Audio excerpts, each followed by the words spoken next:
નમસ્કાર વિદ્યાર્થી મિત્રો. વિઘ્નહર્તા શ્રી ગણપતિજીનું નામ લઈને આજના આ સેશનની શરૂઆત કરીએ. આજે આપણે ગાલા અસાઇનમેન્ટના પ્રશ્નપત્ર 6 જેનો વિભાગ એની શરૂઆત કરીશું. સૌપ્રથમ આપેલ છે निम्नलिखित प्रश्नों के नीचे दिए गए विकल्पों में से सही विकल्प चुनकर उत्तर लिखिए. 1. बूढ़ी काकी को पतलों पर से जूठी पूड़ी के टुकड़े खाता देखकर कौन सन रह गया? तो उत्तर छे बी रूपा. बीजू छे भगवान की मूर्ति की स्थापना करने के बाद तो ए उनके कहे अनुसार चलना चाहिए. त्रीजू मेरी वेशभूषा ही इस बात का परिचय देती है कि मैं यहाँ का निवासी नहीं हूँ. यह वाक्य कौन किससे कहता है? तो दंतुल कालिदास से कहता है. ત્યાર પછી આગળ सही विकल्प चुनकर रिक्त स्थानों की पूर्ति कीजिए. चौथું खाली जगह कंपनी के विज्ञापन में लिखा था कि महिला उम्मीदवार आवेदन न भेजे. टेल्को. पांचवों प्राचीन खाली जगह ने जीवन की समस्या को ठीक से समझा था. चीनियों. छठू ऊर्जा कभी नष्ट नहीं होती पर उसका खाली जगह परिवर्तन किया जा सकता है. तो जवाब छे स्वरूप. ત્યાર પછી આગળ निम्नलिखित वाक्यों में से सही वाक्यांश चुनकर पूरा वाक्य फिर से लिखिए. 7. बिस्मिल को माताजी का सबसे बड़ा आदेश था कि जो उत्तर छे अ उनके द्वारा किसी की प्राण हानि न हो. 8. कूड़ा फेंकने की जगह पर नंदन और मालती को जवाब छे क थोड़े से काजू और किशमिश से दिखे. 9.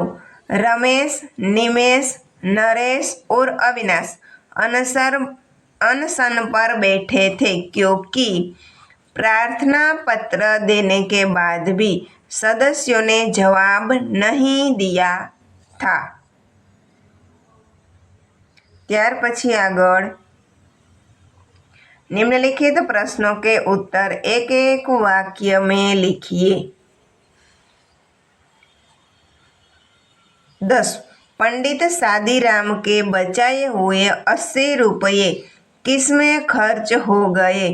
उत्तर पंडित शादीराम के बचाए हुए 80 रुपये लड़के की बीमारी में खर्च हो गए.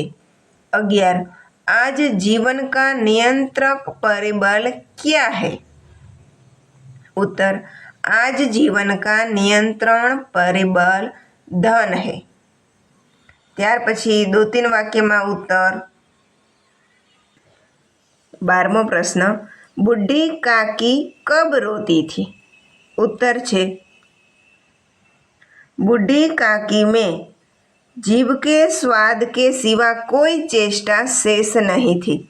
जब घरवाले उनकी इच्छा के विपरीत कोई काम करते, उनके भोजन का समय टल जाता या भोजन की मात्रा कम होती अथवा बाजार से कोई चीज आती और उन्हें न मिलती तो वे रोती थी. अथवा आपेलो छे मनुष्य समाज को संगठित करने के लिए हमें क्या करना चाहिए?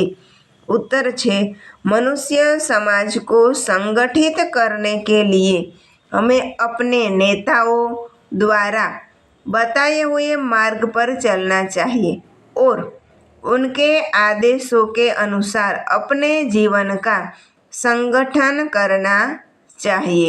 हमें इस बात का ध्यान रखना चाहिए कि हमारा कार्य क्षेत्र चाहे छोटा हो या बड़ा हम अपने हर काम ठीक प्रकार से करें, इससे हमारा व्यक्तिगत जीवन संगठित होगा।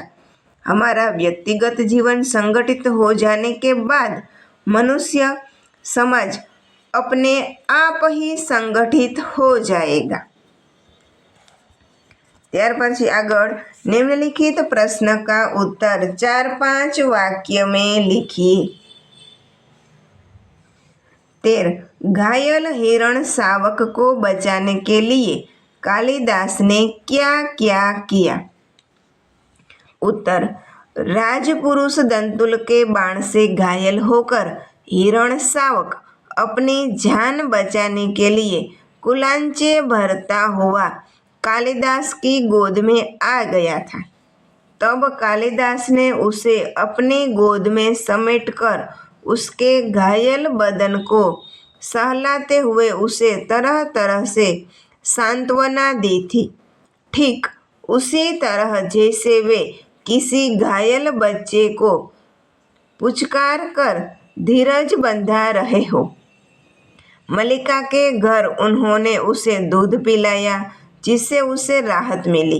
मल्लिका के घर राजपुरुष ने हरिण शावक को अपनी संपत्ति बताते हुए कालिदास से उसे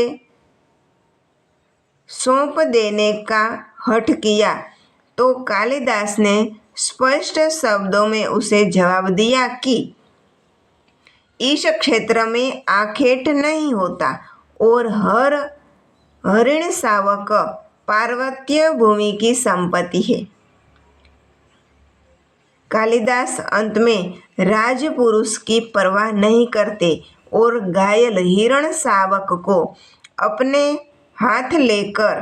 साथ लेकर अपने घर जाने के लिए निकल पड़ते हैं।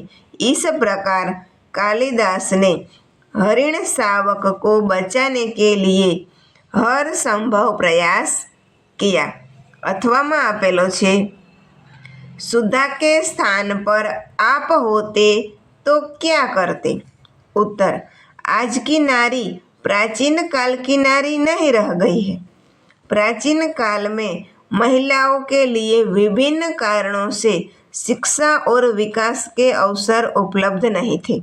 वह पुरुष प्रधान समाज था। तब महिलाओं के लिए बहुत कम क्षेत्र उपलब्ध थे, इसलिए लोगों की धारणा बन गई थी कि महिलाएं कुछ निश्चित कार्य ही कर सकती है। आज महिलाओं के लिए शिक्षा, तकनीक, राजनीति, व्यवसाय, विज्ञान आदि हर क्षेत्र खुले हैं। प्रत्येक क्षेत्र में महिलाएं पुरुषों के साथ कंधे से कंधा मिलाकर कार्य कर रही है। वे कार्यालयों में नियुक्ति से लेकर शिक्षिका, वैज्ञानिक, व्यवस्थापिका, इंजीनियर, नेता आदि सभी रूपों में अपना महत्व सिद्ध कर चुकी है। इसलिए सुधा के स्थान पर यदि मैं होता तो किसी महिला संगठन से संपर्क कर किसी चैनल पर बड़े पैमाने पर डिबेट आयोजित करता, ताकि देश की सभी शिक्षित युवतियों को अपने साथ होने वाले भेदभाव की जानकारी होती और इस प्रकार के नियुक्तियों की आंखें खुल जाती। आगळ छे, निम्नलिखित कथनों का आशय स्पष्ट कीजिए। जो लंबा भाषण कर सकता है उसके लिए जवाब देना तो बड़ा आसान है। उत्तर भाषण देना एक कला है। जो जितना अच्छा भाषण दे सकता है वह श्रोताओं को उतना ही अधिक लुभा सकता है। भाषण में अपने विषय को श्रोताओं के समक्ष विस्तार से बताना होता है और उसे रोचक ढंग से पेश करना होता है। जो लोग इस कला में माहिर होते हैं उनके भाषण लोकप्रिय होते हैं। ऐसे लोगों के लिए किसी प्रश्न का जवाब देना बाएं हाथ का खेल होता है। વિદ્યાર્થી મિત્રો, મારી આ ચેનલને લાઈક કરજો, શેર કરજો અને સબસ્ક્રાઈબ અવશ્ય કરી લેજો. અને તમારો અભિપ્રાય છે તે કમેન્ટ બોક્સમાં અવશ્ય જણાવવો.